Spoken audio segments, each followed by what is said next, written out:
Toby is a steam tram. He looks very different from the other engines. He is square and his body is made of wood. Toby isn't as strong as the other engines, but he always tries his hardest. One morning, Toby was delivering some milk trucks. He puffed across the island and up Gordon's Hill.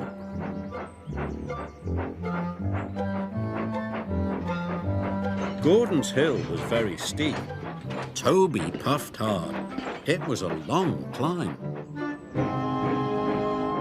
Just then, Gordon arrived at the bottom of the hill. But today the express was heavy, and Gordon had to wait for Edward to help. Bother, huffed Gordon. Soon, Edward puffed to the rescue. He buffered up behind Gordon. Edward pushed and Gordon pulled.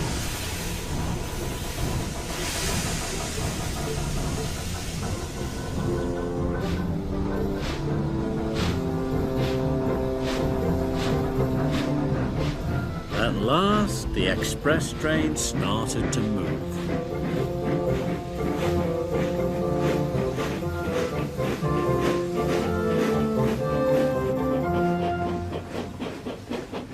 Toby had finally reached the top of the hill when Gordon puffed past. "Slow, coach," Gordon huffed. "I'm trying my hardest," gasped Toby. "Ah," sniffed Gordon, "you're not even a proper engine." This made Toby feel very sad. That night, the Fat Controller came to see Toby. "Edward is needed at the docks," the Fat Controller said. "You are to work at Wellsworth Yard in his place." "But I'll never be able to do Edward's job," Toby cried. "He's a proper steam engine."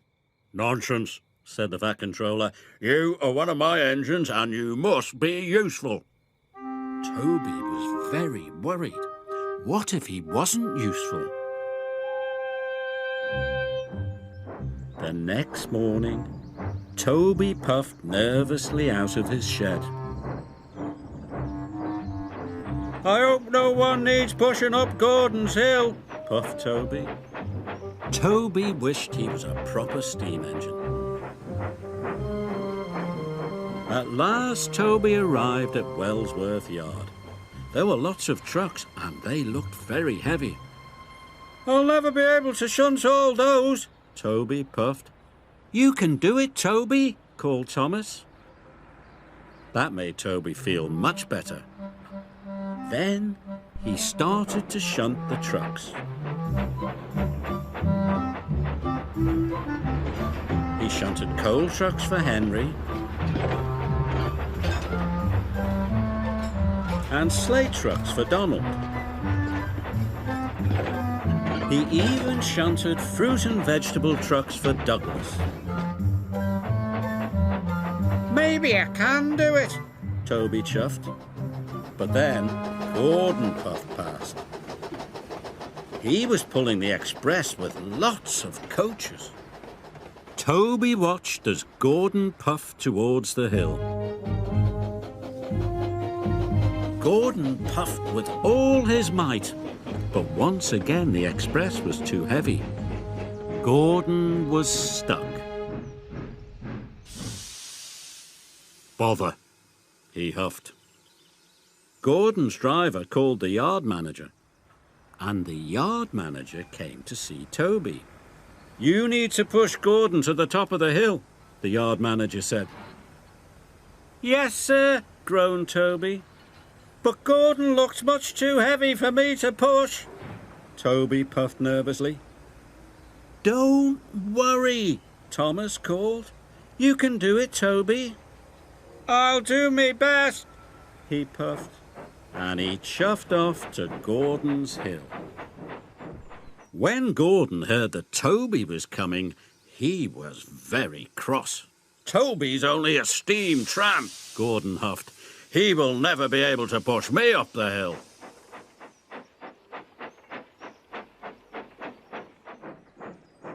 Toby buffered up behind Gordon. Then he pushed with all his might. Gordon didn't move. "Is that the best you can do?" Gordon snorted. "They should have sent a proper engine." Toby was about to give up. But then he remembered what Thomas had said. I can do it, Toby panted. Toby pushed harder and harder. Suddenly, Gordon's wheels started to move. Toby kept pushing. His engines roared and his axles ached.